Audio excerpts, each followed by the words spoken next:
Dear friends and colleagues, thank you for attending tonight's dinner on the crisis of religious freedom in Nigeria.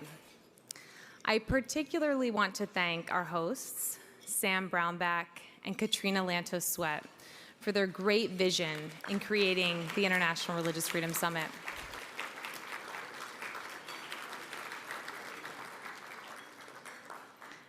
And I would also like to thank all of the organizers who have made this such an impactful week already. ADF International is committed to fighting for the fundamental freedoms of all individuals worldwide, and especially for religious freedom, regardless of the particular faith that anyone might hold.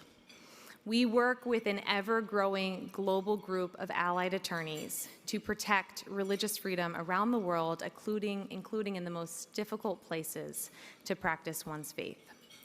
Unfortunately, portions of Nigeria, particularly in the North and Middle Belt, are some of the places that are most dangerous today for religious minorities.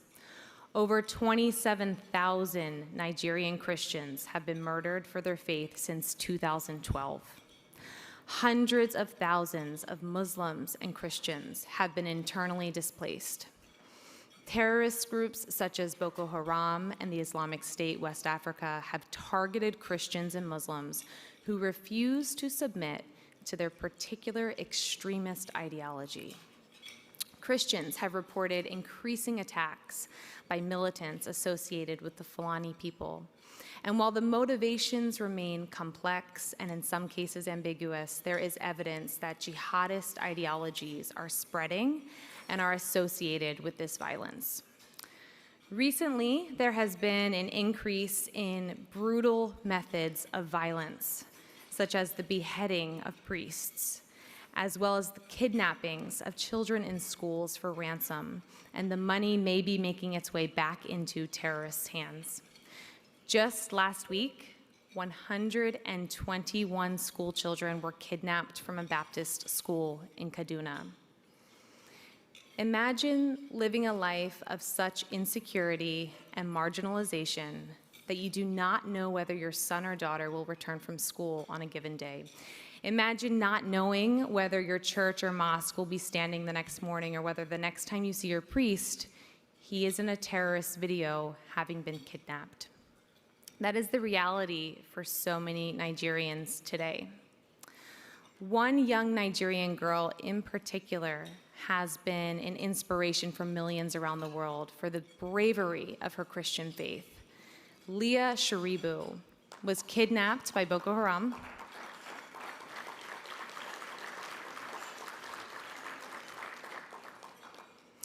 She was kidnapped by Boko Haram along with 100 other schoolgirls in Dapchi, a town in Yobe State, over 3 years ago.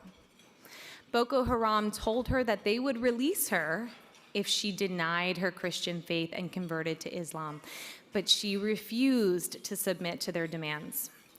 Because of her steadfastness, she remains in captivity today at the age of 18.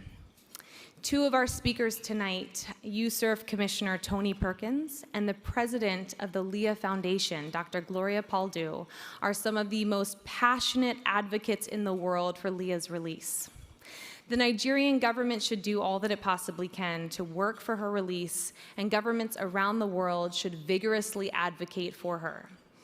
While the violence and insecurity in Nigeria is the most pressing issue challenging religious freedom in Nigeria today, other issues are widespread and deeply concerning. These include problems of forced marriage and forced conversions in the north, and problems with non-Muslims being brought into Sharia courts. Victims of Boko Haram violence, particularly women and girls who are victims of sexual violence and slavery, being ostracized if and when they're able to return to their homes. Converts away from Islam often face harassment that is ignored by law enforcement and local governments. Laws within Nigeria often aid this discrimination against religious minorities in regions of Nigeria, despite the fact that the Nigerian Constitution guarantees religious freedom in the country. Religious organizations have recently had to fight for the freedom to choose their own priests and imams free of state coercion. The Sharia states in the north enforce blasphemy laws that clamp down on free expression and the freedom of religion.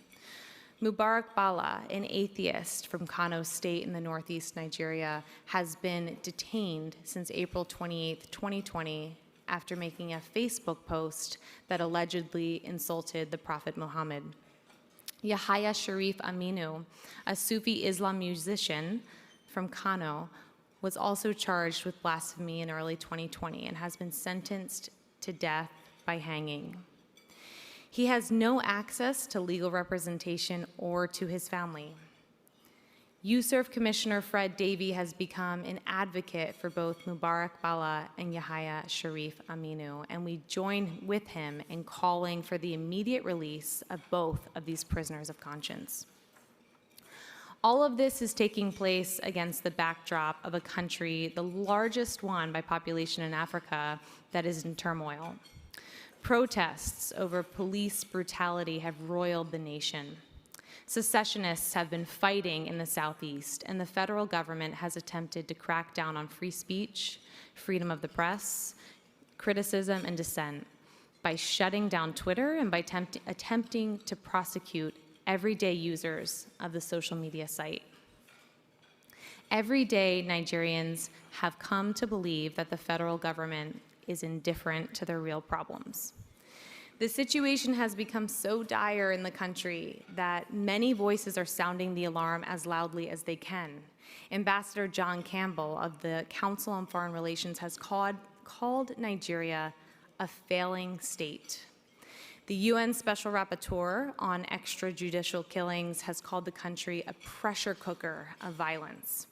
Last year, an influential group of British prime ministers and advocates raised the specter of potential genocide of Christians and Muslims that reject the extremism of the terrorists. One of our speakers tonight, Johnny Moore, shares this frightening concern of genocide in the country. And the US State Department has designated Nigeria just last year as the first democracy to ever be labeled a country of particular concern for the egregious, systematic, and ongoing violations of religious freedom happening right now. The multiple crises facing Nigeria are overlapping, and diverse NGO and governmental agencies from Amnesty International to the US Commission on International Religious Freedom have called for concerted international action, even when they differ on the precise causes and elements of the situation. Today, we are highlighting the religious dimensions of the many conflicts and problems facing Nigeria, and we call for action by the international community to bring justice to the many victims. In honor of the memories of the victims of violence and discrimination in Nigeria, let us briefly observe a moment of silence and prayer.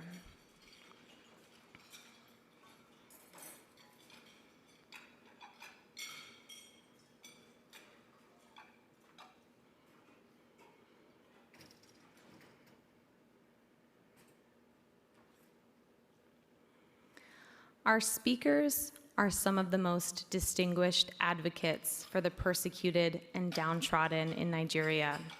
They include governmental and civil society advocates as well as religious leaders who have dedicated their lives to protecting people of faith and working for peace between and among different faith communities.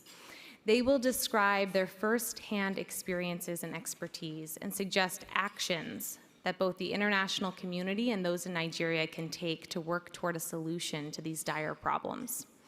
No single solution will suffice. The Nigerian government cannot be allowed to let terrorists and criminals attack faith communities with impunity. Humanitarian workers and local communities must be able to live and work free of violence and discrimination. And the international community should work with local faith leaders to best support interfaith peace and counter extremism. Only a coordinated and holistic effort will be effective.